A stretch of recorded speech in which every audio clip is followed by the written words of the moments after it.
ருத்ராட்சம் இந்த மரம் முக்கியமாக குறிப்பிட்ட உயரத்தில் தான் வளரும். இமயமலை பகுதியில் 6500 இருந்து 12000 அடி உயரத்துக்கு இடையில தான் ருத்ராட்சம் வளரும். இதுக்கு ரொம்ப தனித்துவமான அதிர்வுகள் இருக்கு. நீங்க ஒரு ருத்ராட்சத்தை நேர்மறையான இயல்புள்ள ஏதாவது ஒண்ணுக்கு மேல பிடிச்சா அது கடிகார திசையில சுத்தும்.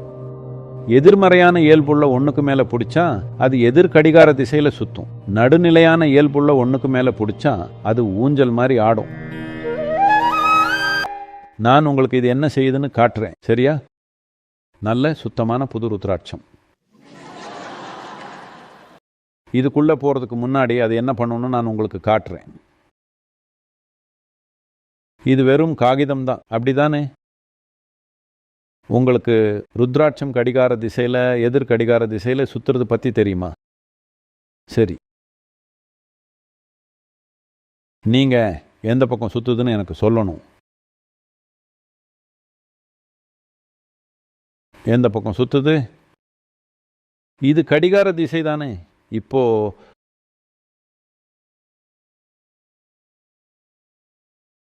நான் எந்த சக்தி பரிமாற்றமும் செய்யல, சும்மா கசக்குறேன், சரியா? இதை சும்மா கசக்குறேன். இதை பாருங்க.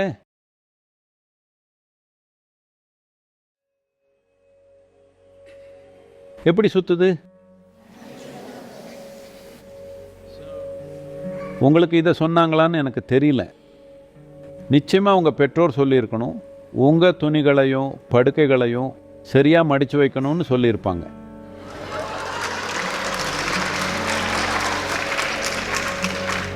உங்களெல்லாம் சரிப்படுத்தணுங்கிறதுக்காக நான் இதை சொல்லலை. நான் என்ன சொல்கிறேன்னா, இந்த வித்தியாசத்தை தான் இது உங்கள் வாழ்க்கையில் செய்யுது. நம்ம நாட்டில் எப்பவும் சொல்லியே இருக்காங்க, காலையில் எழுந்ததும் படுக்கைகளை மடிக்காமல் விட்டுட்டா பேய்கள் அதில் நடனமாடும், பிசாசுகள் அதில் நடனம். அப்புறம் மறுநாள் நீங்கள் அந்த மாதிரி படுக்கைகளில் படுக்க போனால் அது உங்கள் வாழ்க்கையை பாதிக்கும்னு சொல்லியிருப்பாங்க. இது ஒரு பேச்சு வழக்கில் சொல்கிறது. இது உண்மையும் கூட. நாம் பேய் இல்லைன்னா பிசாசுன்னு சொல்கிறது எதிர்மறையான உயிர் வடிவம்.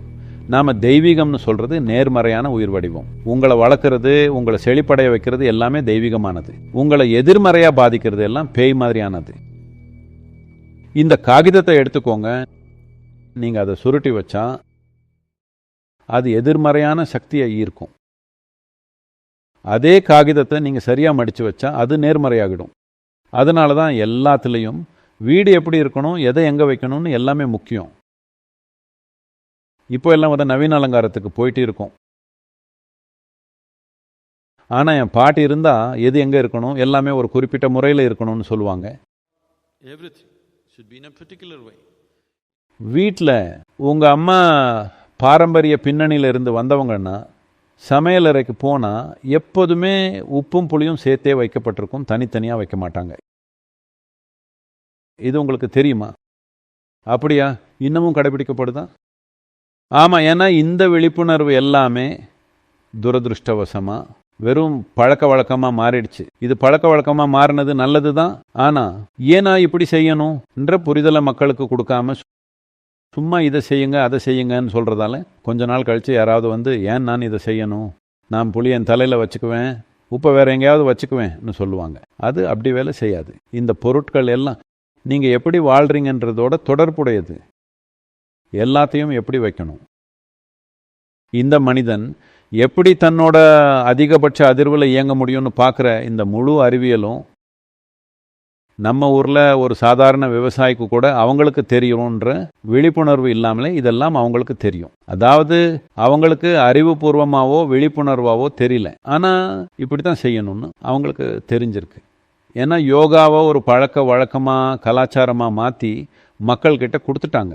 காரணம் என்னன்னா, உலகத்தில் இருக்கிற ஒவ்வொரு மனிதனுக்கும் இதோட ஒவ்வொரு அம்சத்தையும் கற்றுக் கொடுக்க முடியாதுன்னு தெரிஞ்சிருந்தாங்க. அதனால அதை கலாச்சாரமாக மாற்றி அவங்க கிட்ட விட்டுட்டாங்க.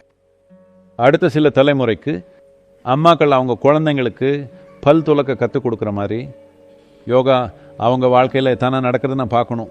முன்னால் இப்படி தான் இருந்துச்சு.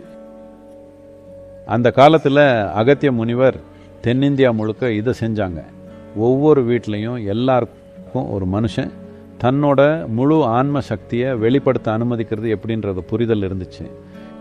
இதெல்லாம் அந்த மக்களுக்கு சொல்லி கொடுக்கப்பட்டுச்சு. இது மாதிரி ஒரு எளிமையான விஷயம். குறைஞ்சது 6 மாசமா ஆசனம் செய்கிற உங்களில் பெரும்பாலானவங்க இதை உணர்ந்திருக்கலாம்.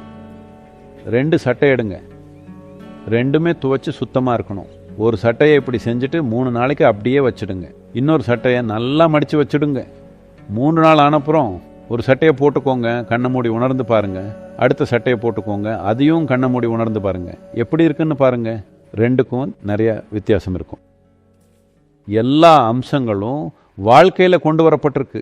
இந்த கலாச்சாரத்தை நீங்கள் எப்படி பார்க்குறீங்கன்னா, ஏன்னா இது கடவுள் இல்லாத மண், இது மதம் இல்லாத மண்.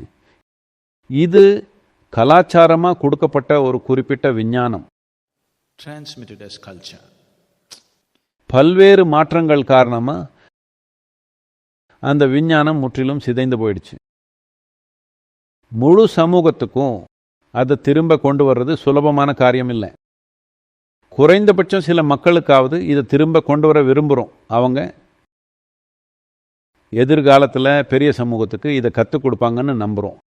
உண்மையிலேயே புரிஞ்சு உணர்ந்து அப்படி வாழக்கூடிய 1000 பேரை உருவாக்கணும்னா இந்த 1000 பேரால் இது ஒரு மில்லியன் பேருக்கு கற்றுக் கொடுக்க முடியும்னு எனக்கு உறுதியாக தெரியும். அந்த மில்லியன் பேரால் இன்னும் பல பேருக்கு இதை கற்றுக் கொடுக்க முடியும். அவங்க இதை பெற்றுக்கொள்ளக்கூடிய திறனுள்ள இன்னும் பல பேரை உருவாக்க முடியும். பல விஷயங்கள் நடக்கும்.